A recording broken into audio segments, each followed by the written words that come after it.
सुप्रभात। मैं हूं जगेंद्र राणा। आज की हमारी आध्यात्मिक चर्चा का विषय है स्थूल, सूक्ष्म और कारण। स्थूल, सूक्ष्म और कारण। देखिए, भगवान की सृष्टि इन्हीं तीन में विभाजित है। श्रीमद् भगवत पुराण के अनुसार जितना विस्तार स्थूल का हमें दृष्टिगोचर होता है अथवा जिसके विषय में मानव को जानकारी है, उससे कई गुना विस्तार का सूक्ष्म तथा सूक्ष्म से भी कई गुना विस्तार कारण जगत का है। कारण जगत का है। तो हमारे पूर्वज ऋषि मुनियों ने इन तीनों की खोजबीन की। इस खोजबीन के लिए जिनके पास क्या साधन उस समय उपलब्ध थे ये तो नहीं पता, परंतु जो तथ्य उन्होंने जाने और आगे की पीढ़ियों के लिए उपलब्ध किए वे बहुत ही महत्वपूर्ण है। संभवतः उन्होंने ध्यान योग अथवा दिव्य दृष्टि द्वारा इन तीनों ही सृष्टि के भागों का अन्वेषण किया और इन सब का ज्ञान प्राप्त करके हमारे लिए अंकित किया। उन्होंने तपोबल तथा बुद्धि बल से ज्योतिष जैसे अनुपम विद्या का अनुसंधान किया, जिसका गणित आज भी उसी प्रकार सही दिशा में कार्य कर रहा है। महाभारत हमारे भारत का एक प्रमाणिक ग्रंथ है। उसके रचयिता भगवान वेद व्यास को दिव्य दृष्टि प्राप्त थी और उसके द्वारा उन्हें भूत, वर्तमान और भविष्य का पूरा ज्ञान था। इन्हीं भगवान वेद व्यास जी ने ही महाराज धृतराष्ट्र को कौरव पांडव युद्ध का समाचार उनके महल में बैठे सुनाते रहने के लिए महात्मा संजय को दिव्य दृष्टि प्रदान की थी। इसी प्रकार उनके सूक्ष्म और कारण के सृष्टि अनुसंधान महत्वपूर्ण है और आज के युग में भी उतनी ही सही दिशा निर्देश कर रहे हैं। आधुनिक मानव ने भी अपनी बुद्धि बल से बड़े बड़े साधन उपलब्ध किए और स्थूल जगत का गहरा अन्वेषण किया। हमारे सूर्य परिवार में पृथ्वी के समान नक्षत्रों के विषय में स्वतंत्र रूप से जानकारी प्राप्त करके हमने ज्योतिष शास्त्र को अक्षर से सत्य पाया तथा उसकी पुष्टि की। इसका अन्वेषण और भी आगे बढ़ा और हमारे सूर्य परिवार के अतिरिक्त न जाने कितने ही ऐसे सूर्यमंडल इसी ब्रह्मांड में खोज निकाले जो हमसे बहुत बहुत दूर आकाश में स्थित है और जिनका प्रकाश हम तक आने में वर्षों का समय लग जाता है। ये सब जानकर यदि हम इस स्थूल जगत का अनुमान लगाए तो ये इतना बड़ा है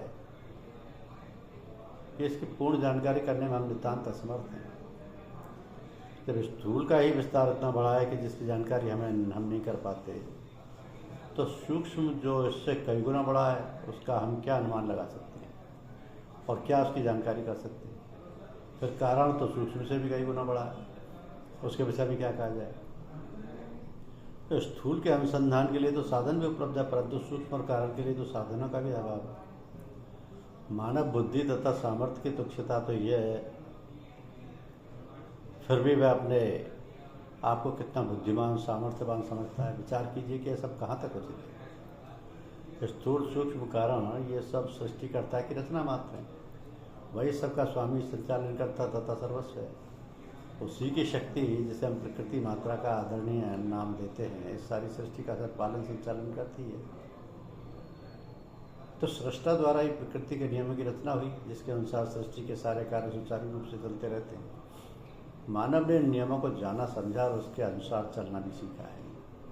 तो जो व्यक्ति इन नियमों का उल्लंघन करता है उसे प्रकृति द्वारा दंड भी नियमानुसार मिलता रहता है।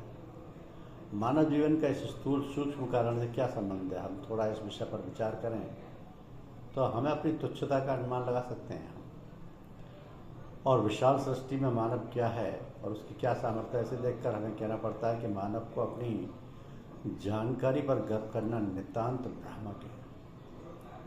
इस कारण के आगे भी महाकारण का क्षेत्र है। इसे प्राप्त करने पर ही मानव कर्ता तक पहुंचने में समर्थ हो सकता है। तो अधिकतर मानव तो स्थूल में ही फंसे रह जाते हैं और इसी में अपने जीवन को समाप्त कर देते हैं। आगे की बात सोचने के लिए उन्हें समय और सुविधा नहीं है, ना उत्सुकता ही है। क्या ये हमारी एक बड़ी भूल नहीं है? जन्म जन्मांतर से हमारा जीवन क्रम जो कुछ ऐसा बनता चला आ रहा है कि हम क्या हैं, कहाँ से आए, कहाँ जाना है, साधारणतः इस विषय पर सोच चाहिए।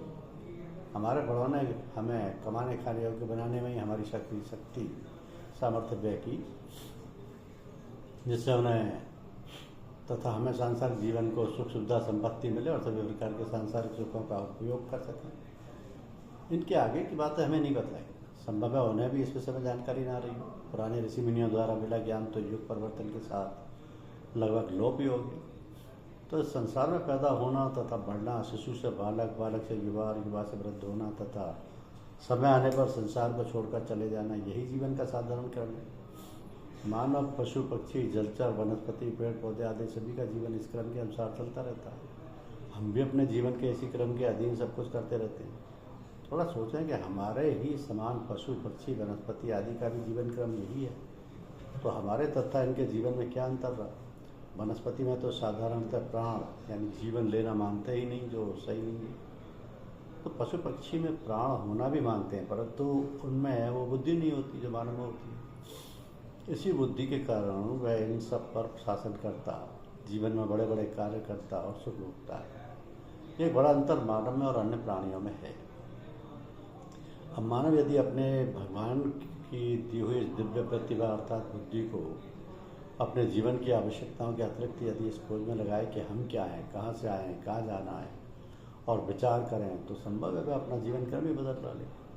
परंतु जैसा कि हम ऊपर कहते आए हैं और इसको ध्यान देने का ना तो इस व्यस्त जीवन में अवकाश मिलता है और ना उसकी ऐसी इच्छा ही होती है, तो अधिकतर स्थूल शरीर की और कुछ सूक्ष्म मानसिक आवश्यकताओं को जैसे मन बहलाए के साधन इत्यादि इन्हें प्राप्त करने के अतिरिक्त कुछ भी नहीं कर पाता तथा इन्हीं में सुख की खोज करता रहता है।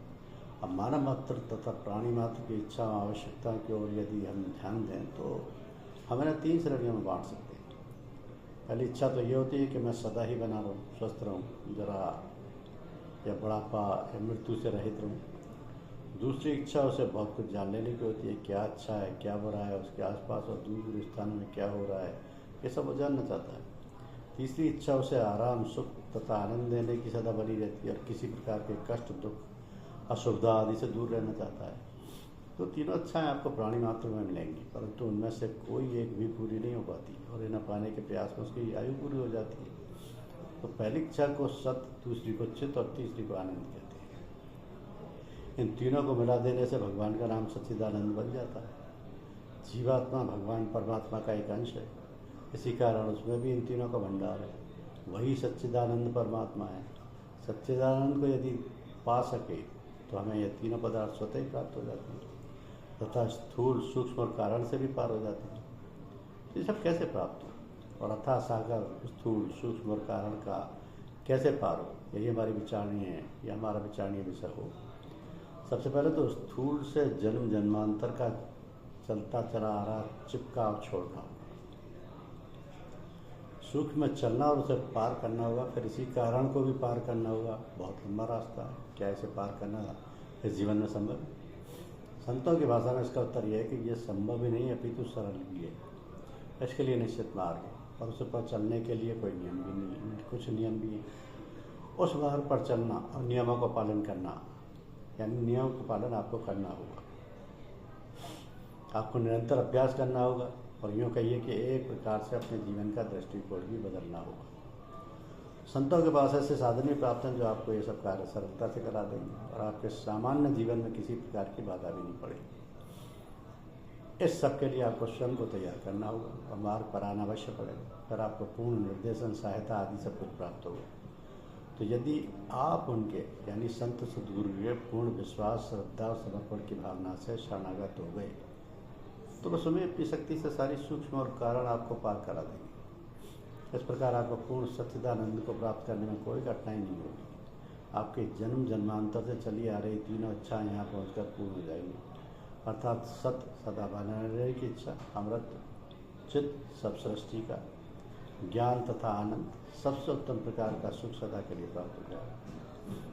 तो भगवान कृष्ण भगवद गीता में महाराज अर्जुन से कहा कि तू सब कुछ छोड़कर मेरी शरण हो जा, मैं तुझे सारे पापों से मुक्त कराकर परम पद को पहुँचा दूँ। तो भगवद गीता को पहले तो पढ़ते ही नहीं, पढ़ते हैं तो रहस्य भरी बातों को समझ नहीं पाते, कुछ समझ पाते हैं तो उस पर अमल नहीं कर पाते। यदि हम सचमुच ही महाराज अर्जुन की भांति बन गए तो भगवान को हमारे लिए किसी न किसी रूप में स्वयं आना पड़ जाएगा। तो बिना शरणागत हुए ही हम सब कुछ प्राप्त कर लेना चाहें, ये तो संभव नहीं। इस कलयुग में भी भगवान के द्वारा भेजे गए अवतरित संत इसी काम के लिए भेजे जाते हैं कि भूले भटके जीवों का उद्धार करें। भगवान अपने बनाए सारे जीवों के हितार्थ उन्हें यहाँ भेजते हैं। उनके साधन आंतरिक अथवा मन की विद्युत शक्ति को जागृत कराए जाते हैं, जिससे उनकी गति कई गुना बढ़ जाती है। थोड़े समय में बहुत मार्ग तय हो जाता है।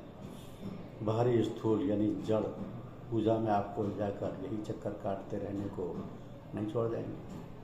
तो बिना मार्गदर्शन तथा सहायता के स्थूल सूक्ष्म कारण इसमें से एक भी पार कर लेना आजकल के मानव के लिए अत्यंत कठिन तथा असंभव है।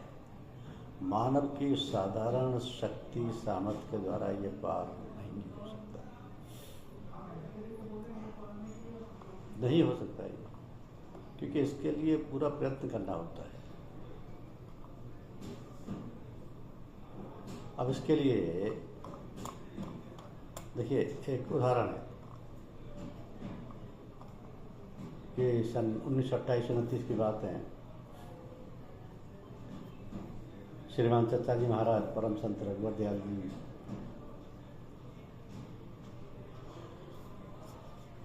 सोने के लिए पलंग पर लेटते तो उस समय अवश्य कोई ना कोई किस्सा कहानी सुनाने के लिए कहा करते थे।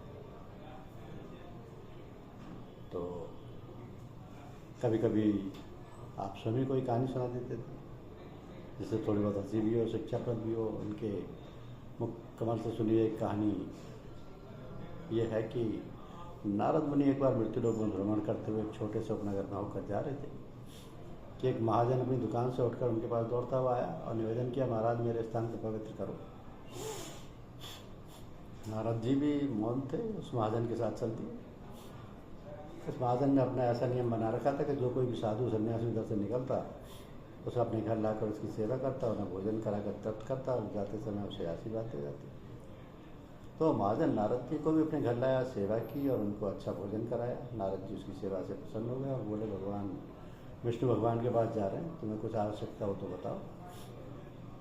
महाजन बोला, आपके आशीर्वाद से मुझे व्यवसाय में अच्छी बचत हो जाती है, धन व्यवहार की तो कमी नहीं। हाँ, अभी तक मेरे संतान नहीं है, तो आपका आशीर्वाद हुआ तो वो भी हो जाएंगे। नारद जी बोले, हम नारायण से तुम्हें संतान देने के लिए कहेंगे। अब नारद जी क्षीर सागर पहुँचे और नारायण से उस महाजन के लिए आकर कहने लगे, महाराज वो बड़ा साधु से भी है, उसकी संतान होनी चाहिए। तो नारायण बोले, मैं अभी ब्रह्मा जी को बुलाता हूँ। ब्रह्मा जी बुलाए, उन्होंने अपनी पोथी पत्र खोलकर उस महाजन का ब्यौरा निकाला और बोले, महाराज इसके संतान के लिए तो लिखा ही नहीं। तो भगवान नारायण बोले, नारद जी अब क्या करें? नारद जी बोले, जाने दो भगवान, वो मेरा कौन सा सेवा संबंधी थोड़े ही, उसने मेरी सेवा की थी, मैंने उसकी आवश्यकता आपके सामने रखी, बात आई गई हो गई। नारद जी जैसे पहले घुमा करते थे फिर घूमने निकल गए। कुछ समय के बाद जब वे फिर उधर से निकले तो उस महाजन ने उन्हें फिर पकड़ा, घर लाया, सेवा भोजन आदि से उन्हें प्रसन्न किया। नारद जी को पहली बात याद थी, बोले, भाई हमने भगवान नारायण से तुम्हें संतान देने को कहा था, परंतु ब्रह्मा जी ने आकर तुम्हारा लेखा जोखा खोल कर कहा कि इस महाजन के संतान का उल्लेख ही नहीं। अब क्या करें, मजबूरी है। महाजन बोला, महाराज मैंने तो आपके आग्रह करने पर कहा था कि मेरे संतान मेरे भाग्य में नहीं है तो ना सही, आपने मेरे लिए कष्ट उठाया, मैं आपको कैसे धन्यवाद दूँ। तो चूंकि संतों की मान्यता के अनुसार कुछ ऐसे अभ्यासी भी होते हैं जो किसी कारण से आध्यात्म में आगे बढ़ने तथा परम पद तक पहुँचने में रुक जाते हैं और उन्हें सिद्धियाँ मिल जाती हैं, परंतु वह अपने प्रियतम की याद में सब कुछ भूले हुए रहते हैं। सूफी संतों की भाषा में इन्हें मज्जूब कहते हैं। ये भगवान के भक्त अवश्य होते हैं, परंतु भगवान के प्रेम में ऐसे मस्त रहते हैं कि किसी की परवाही नहीं करते। तो ऐसे एक संत महाजन की पकड़ में आ गए। उन्हें अपनी आदत के अनुसार महाजन अपने घर ले गया, सेवा तथा भोजन आदि से उन्हें प्रसन्न किया। चलने लगे तो बोले, सेठ क्या चाहता है? सेठ ने बड़े विनम्र भाव से कहा, मुझे जो चाहिए वो मेरे भाग्य में नहीं है, मैं आपसे क्या मांगूं? संत चौंक कर बोला, क्या बकता है? महाजन ने नारद जी द्वारा दिए गए उत्तर स्पष्ट रूप से बता दिया। इस पर संत को क्रोध आ गया, बोले, किस लफंगी के चक्कर में पड़ गए? कुछ और बुरा भला नारद जी के लिए और कहा और बोले, 1 2 3 और चाहिए। महाजन हाथ जोड़कर खड़ा उनके मुख की ओर देखता रह गया और संत चल पड़े। समय आने पर इस महाजन के एक एक करके 3 पुत्र हुए। महाजन अपने परिवार से बहुत प्रसन्न रहने लगे। इन दोनों का ही भाग्य से नारद का फिर उदरागमन हुआ। अब महाजन फिर उन्हें पकड़ कर घर लाए। नारद जी ने जब 3 बालक वहाँ खेलते देखे तो पूछा ये बालक किसके? सेठ जी ने नीचे से करके निवेदन किया, महाराज आपके आशीर्वाद से तीनों पुत्र मेरे ही हैं। नारद जी ने पूछा कैसे? तो अल्लाह के एक संत मुझे आशीर्वाद दे गए। अब तो नारद जी के क्रोध का ठिकाना ना रहा। बोले नारायण ने मेरी बात नहीं मानी और रास्ता चलते देखोगे की बात पर कोई संतान दे। अच्छा, मैं अब नारायण के पास जाकर उनकी खबर लेता हूँ। अब भगवान नारायण तो सर्वज्ञ थे, उन्होंने तुरंत खटका हुआ कि नारद जी क्रोध भरे आ रहे हैं, ईश्वर अपना देते हैं। उन्होंने अपनी हालत ऐसी बना ली कि जैसे बड़े दुखी और नारद जी को द्वार पर ही मिली। बोले नारद जी आप बच्चे आ गए, मुझे एक भक्त के घर जाने की आवश्यक काम आ गया है, आप भी मेरे साथ चलें। तो नारायण को परेशान देखकर नारद जी अपना क्रोध भूल गए और साथ चल दिए। दोनों चले जा रहे थे, प्रातः से दोपहर हो गया, चलचलाती धूप और रेगिस्तान में चलना, दूर दूर तक कोई वृक्ष भी नहीं दिखता। नारद जी बोले भगवान आप प्यास के मारे बुरा हाल हो गया और आप है कि चलते चले जा रहे हैं। भगवान बोले बस नारद थोड़ी दूर रहो, हमारा एक व्यक्ति यहाँ रहता है, उसी के पास चलना। थोड़ी देर में जब कुछ हरियाली दिखाई पड़ी तो नारद जी की जान में जान आई। दोनों कुटी तक पहुँचे, भक्त ने बाहर आकर उनका स्वागत किया, पानी लाया और दोनों ने हाथ में धोया, जल पिया तो थोड़ी देर और जान में जान आई। भक्त बोला आपके लिए भोजन तैयार करता हूँ। थोड़ी देर में हमने आवाज़ लगा दी, भगवान यहाँ चौके में पधारो, भोजन तैयार है। दोनों गए तो थालियों में गर्म पूरी और थोड़ा सा नमक भक्त ने आगे बढ़ा दिया। भूख के मारे नारद जी का ऐसा बुरा हाल था कि भोजन पर टूट पड़े और लगे सटासट पूरियाँ उड़ाने। जब पेट भरा तो उन्होंने देखा कि भक्त पैर चूल्हे में दिए हुए है, जिस पर कपड़ा बंधा जल रहा है और थोड़ा घी उस पर भी डालता जा रहा है। नारद जी सब देख कर घबरा गए और चिल्ला पड़े भगवान ये क्या हो रहा है? क्या देखते हैं कि दोनों बैकुंठ के द्वार पर खड़े हैं, न भक्त है न कोटी। भगवान कह रहे हैं नारद जी ऐसे भक्तों का मैं दास हूँ, वे जो चाहें वही मुझे करना पड़ता है, क्या करूँ मेरी ये कमजोरी? नारद जी मुझे क्षमा कर दो, इनके आगे मेरी कुछ नहीं चलती। नारद जी भौचक के नारायण की ओर देखते रहते हैं। उनकी समझ में नहीं आया कि ये सब क्या खेलता है, परंतु भक्त को कितना ऊंचा दर्जा भगवान देते हैं ये अवश्य उनकी समझ में आ गई। गुरु भगवान सबका भला करे। धन्यवाद।